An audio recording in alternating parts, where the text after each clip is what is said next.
Walang power yung rice cooker ninyo, syempre hindi siya iilaw at hindi rin siya iinit. So ganito yun, ang pag-repair niyan. Kita niyo yan, nakasaksak yan, oh, pero wala siyang ilaw, wala siyang power, hindi siya umiinit. Sabihin may sira ito, kaya kailangan natin i-repair. Tanggalin ko muna yung saksak niya. Yan. Kaya ipakita ko sa inyo na wala itong power. Kasi sira itong parts na to, yung tinatawag natin na thermal fuse. Ngayon, ang gagawin natin dyan, papakita ko sa inyo yung gagawin nyo na pang madalian, ano, para magamit ulit ninyo. Yan, ito yung thermal fuse niya. So ang gagawin ko dyan, puputulin ko na yan para makita niyo, ano? Yan. Ito yung kanyang isolation. Ayan. Pinutol ko na yan, oh. Ayan, ito yung thermal fuse niya. Nasisira ito. Katagalan, ano? Ito pang madalian yan. Pang madalian. Gusto nyo magamit agad. Wala kayong pampalit. Ganitong gawin nyo. Ayan. Pagdudugtungin na lang natin yung pinutol natin na, ano, na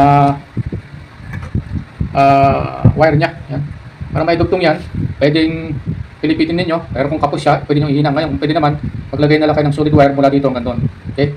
Ngayon, ang gagawin ko dyan, anuhin ko siya. Hihinangan ko kasi meron naman akong panghinang. Okay? So, lalagyan ko muna siya ng, ano, para madali siyang ihinang. Okay? Kung wala kayong panghinang, so, binanggit ko kanina, pwede siyang,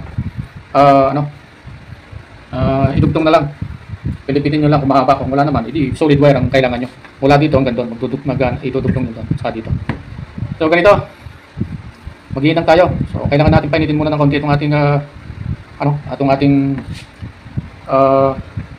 panghinang para mapanghinang tayo. So try natin kung mainit na siya. So medyo okay na mainit na siya. Okay. Hindi masyado mainit. Ayan, okay. So, hinangan natin. Ayan. Mas maganda kung meron kayong soldering paste para mas madali. Okay. So, yan, ganyan, ano? Okay. Tingnan natin kung kumapit siya. So, hindi pa nakapit. Ulitin natin. Kailangan nakakapit yan, ano? Siguraduhin yung kumapit. Kasi kung hindi, wala rin yan. Hindi rin, ano yan. Hindi magkakaroon ng connection. Okay. Dagan pa natin. Okay, ito. Dagan natin. Okay, sana kumapit na siya. Iksin natin. Para kumapit na ayos. Okay. Natin. So, mataas yata yung isa. Okay.